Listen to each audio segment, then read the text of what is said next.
Yo mga idol, kamusta? Sports Talk PH nga pala.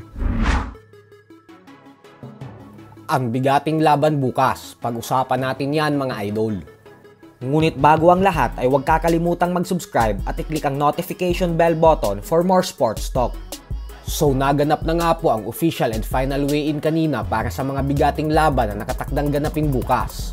Sa undercard ay makikita natin ang pagbabalik ng former WBA Junior Welterweight World Champion Pitbull Isaac Cruz matapos ng kanyang hindi inaasahang pagkatalong nalasap sa kamay ni Jose El Rayo Valenzuela nitong nakalipas na buwan ng Agosto lamang. Sa weigh-in kanina ay tumimbang si Pitbull ng 138.6 pounds, habang si Fierro naman ay saktong 139 pounds.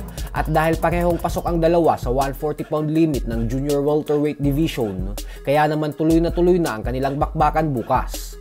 Naging mainit din si Fierro sa face-off, kung saan panay trash talk ito kay Pitbull, habang si Pitbull naman ay nananatiling kalmado.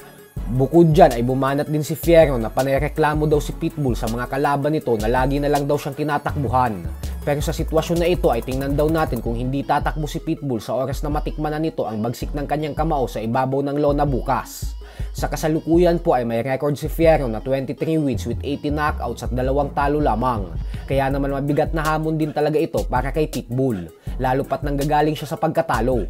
Habang si Pitbull naman ay sumagot na hindi na daw bago sa kanya ang mga sinabi ni Fierro. Kaya naman tingnan na lang daw natin kung papanindigan talaga nito ang mga sinabi niya na hindi siya tatakbo sa laban bukas. Pero ganun pa man ay nahamon niya umano si Fierro na patunayan nito ang tapang niya sa pamamagitan ng paglaban ng agresibo. Samantala, sa co-main event naman nga po ay nakatakda namang magtuo sa isang bigating rematch ang former Unified WBC and WBO Super Bantamweight World Champion Stephen Fulton at ang current WBC Featherweight World Champion Brandon Figueroa. Saktong 126 pounds ang timbang ni Pitbull sa official and final weigh-in, habang si Figueroa naman ay 125.8 pounds. Ayon kay Fulton ay napakatagal niya umanong inantay ang pagkakataon na ito na maging isang ganap na world champion ulit. Kaya naman hindi niya daw talaga sasayangin ang pagkakataon na ito bukas. Kailangan niya daw maging matalino sa buong laban upang matalo ulit si Figueroa sa ikalawang pagkakataon at maging isang ganap na 2-division world champion na siya. Habang si Figueroa naman ay nagbantang hindi niya daw papaabutin sa kamay ng mga hurado ang desisyon ng laban nila bukas. Sa madaling salita ay knockout ang plano niyang gawin kay Fulton.